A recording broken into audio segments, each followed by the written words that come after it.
Masyarakat Desa, Daerah Tertinggal, dan Transmigrasi atau yang disingkat dengan BPP MDDTT Makassar adalah unit pelaksana teknis di lingkungan Kementerian Desa, Pembangunan Daerah Tertinggal, dan Transmigrasi Republik Indonesia. BPP MDDTT Makassar yang dibentuk pada tahun berdasarkan Peraturan Menteri Desa PDTT nomor 22 tahun 2020. Pada tahun 1978, merupakan awal berdirinya Balai Makassar yang menggunakan nama Balai Latihan Transmigrasi Sulawesi Selatan di bawah naungan kantor wilayah Departemen Transmigrasi dan Pemukiman Perambahan Hutan Provinsi Sulawesi Selatan. Tupoksinya melaksanakan pelatihan ketransmigrasian di wilayah Provinsi Sulawesi Selatan. Kemudian pada tahun 2001 berubah menjadi unit pelaksana teknik pusat atau biasa disingkat dengan UPTP, Balai Latihan Transmigrasi Makassar berdasarkan Peraturan Menteri Tenaga Kerja dan Transmigrasi nomor 137/Men/2001 di bawah naungan Direktorat Jenderal Pembinaan Pelatihan dan Produktivitas Kementerian Tenaga Kerja dan Transmigrasi Republik Indonesia dengan wilayah kerja Indonesia Timur, Sulawesi, Maluku, dan Papua. Pada tahun 2014 saat pemerintahan Presiden Joko Widodo dan Wapres Muhammad Yusuf Kalla, Balai Latihan Transmigrasi Makassar bergabung ke Kementerian Desa, Pembangunan Daerah Tertinggal, dan Transmigrasi sehingga nomenklaturnya berubah menjadi Balai Latihan Masyarakat Makassar. Kemudian pada tahun 2020 Balai Latihan Masyarakat Makassar berubah nama menjadi Balai Pelatihan dan Pemberdayaan Masyarakat Desa Daerah Tertinggal dan Transmigrasi Makassar di bawah naungan Badan Pengembangan Sumber Daya Manusia dan Pemberdayaan Masyarakat Desa Daerah Tertinggal dan Transmigrasi. Balai Pelatihan dan Pemberdayaan Masyarakat Desa, Daerah Tertinggal, dan Transmigrasi Makassar terletak di Provinsi Sulawesi Selatan, tepatnya di Jalan Den Ramang, kilometer 16 Perintis Kemerdekaan, Kecamatan Bilingkanaya, Kota Makassar. Wilayah kerja BPP MDDTT Makassar mencakup 6 provinsi di seluruh Pulau Sulawesi yang terdiri dari 71 kabupaten, 2.408 desa prioritas, 4.531 desa tertinggal, 672 desa sangat tertinggal, dan 29 unit pemukiman transmigrasi bina dengan 8.977 total jumlah desa.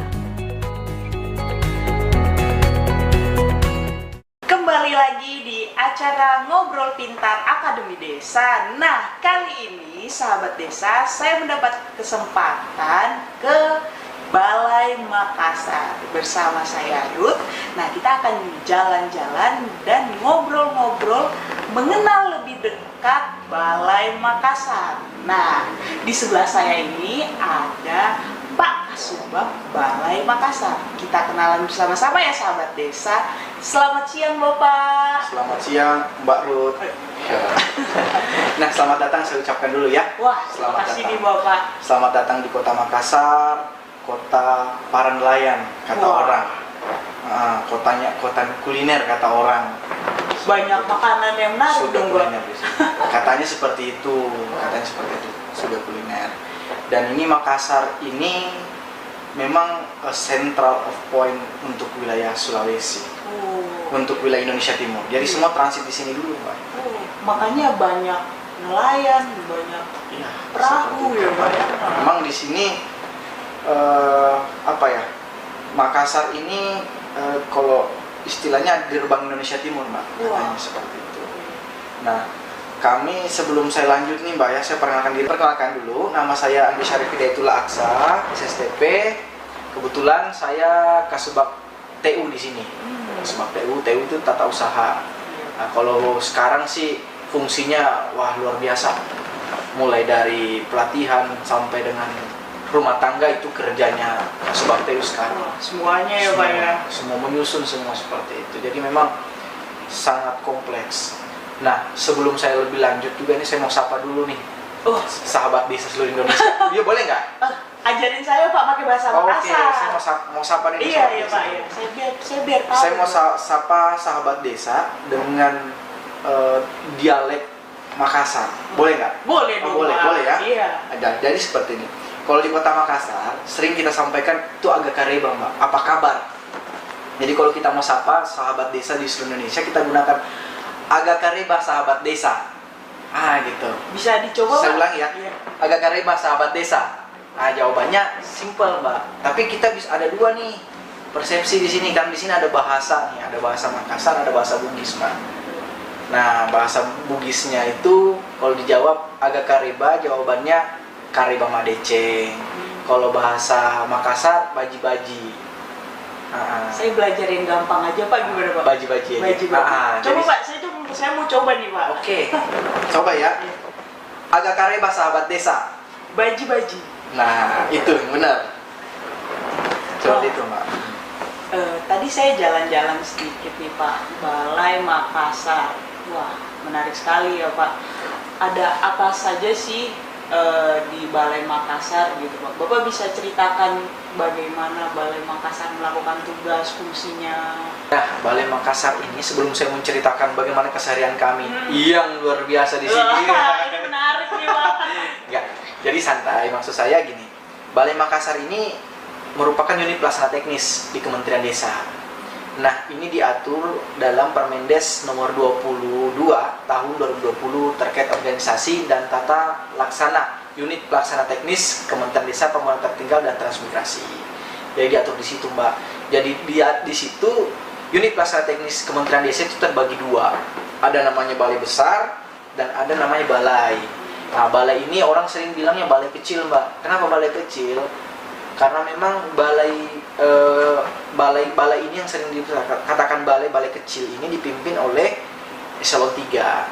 Beda sama balai besar. Balai besar ini dipimpin oleh eselon 2. Nah, walaupun namanya balai kecil, Mbak, Balai Makassar ini membawahi 6 provinsi. Wah, Wilayah Sulawesi. wilayah kerjanya besar ya Besar Pak? sekali. Iya. Jadi wilayah kerja kami itu begitu besarnya. Tapi dipimpin sama eselon 3. Bagi kami itu no problem, bagi kami nggak masalah. Itu sudah amanah dari pimpinan, dan balai di sini itu dipimpin oleh kepala balai, Mbak. Kepala balai yaitu Bapak Dr. Adas Andi Muhammad Urwa MSI. Nah, seperti itu. Jadi wilayah kerja kami itu mencakup Gorontalo, Sulawesi Utara, Sulawesi Tengah, Sulawesi Barat, Sulawesi Selatan, dan Sulawesi Tenggara. Seluruh wilayah Sulawesi. Kami ada 74.000 kurang lebih lah desa yang ada di Sulawesi. 74.000 desa, desa kurang lebih. Wah. Seperti itu. Kalau biasanya Pak, berapa jumlah yang dilatih atau yang didampingi di Masalah jumlahnya, balai? masalah jumlahnya itu, Mbak, itu nggak nentu. Tiap tahun berbeda-beda. Kalau tahun 2000 Sebelumnya itu tahun 2021 ya, kini kan saya 2022 ya. 2021 itu kita melatih ada 1000-an lebih, Mbak. Wah, 1000 1000 orang. lebih, orang lebih. Itu dari seluruh masyarakat Sulawesi, Pak? Sulawesi. Wah. Ya, jadi kita sesuai dengan arahan pimpinan, yang mana desa yang belum tersentuh gitu yang kita sentuh, yang mana kabupaten yang belum kita masuk ke sana.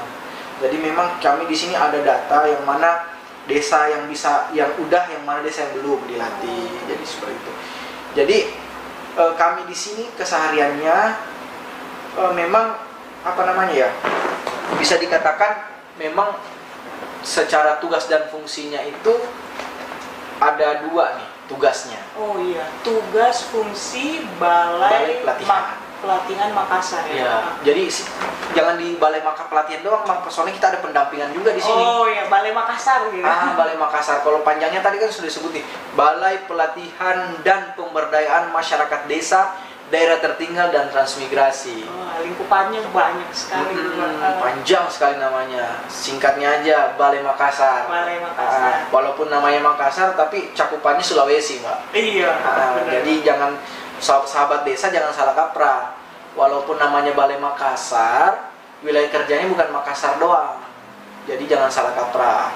Jadi wilayah kerja di Balai Makassar itu seluruh wilayah Sulawesi, seperti itu. Nah, kalau kita berbicara masalah tugas dan fungsi Balai Makassar sendiri, tugasnya itu ada dua, Mbak. pelatihan dan pendampingan, melaksanakan itu. Pelatihan dan pendampingan. Nah, itu diatur juga di Permendes itu, di Permendes 22 tahun 2020. Seperti apa itu, Pak?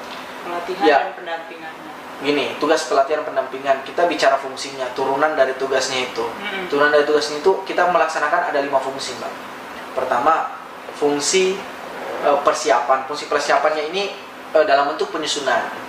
Penyusunannya dalam penyusunan program, penyusunan anggaran, penyusunan bagaimana untuk persiapan pelatihan, pendampingan seperti itu. Nah, kemudian ada tahap fungsinya fungsi pelaksana. Fungsi pelaksanaan melaksanakan pelatihan dan melaksanakan pendampingan itu fungsinya. Dan yang ketiga ini setelah kita melaksanakan tentunya ada namanya pemantauan, Mbak, evaluasi. Jadi kita melakukan evaluasi, pendampingan dan pelatihan yang pernah lakukan. Nah, selanjutnya ada fungsi yang keempat. Fungsi yang keempat ini adalah pelaksanaan fungsi yang disampaikan oleh kepala badan atau pimpinan langsung. Jadi ada melaksanakan fungsi yang diperintahkan oleh atasan langsung. Kemudian yang terakhir itu pelaksanaan rumah tangga balai itu sendiri dan tata usaha balai itu sendiri. Itu fungsinya kami itu ada 5. Tugas fungsinya banyak ya, Pak. Iya, betul sekali. Terus saya mau nanya, Pak, pelatihan dan pendampingan apa saja sih yang ada di Balai Makassar ini? Nah, kalau kita berbicara masalah pelatihan, pelatihan ini yang sering kita lakukan itu ada 3 jenis. Ada 3 jenis. Yang pertama itu pelatihan BUMDes, kemudian pelatihan desa wisata. Ketiga itu pelatihan Catrans. Catrans ini calon transmigran. Calon transmigran. Iya, betul, seperti itu. Dipersiapkan untuk mengikuti program transmigrasi gitu. Iya, betul. Jadi transmigrasi ini kan ada direktoratnya sendiri nih. Direktorat Jenderal Transmigrasi yang mengawasi melaksanakan terkait program-program transmigrasi. Nah, kami mempersiapkan SDM-nya yang akan tinggal di sana sebagai transmigran gitu. Jadi sebelum mereka masuk sebagai transmigran, kami latih dulu nih, berikan skill. Gitu, Pak.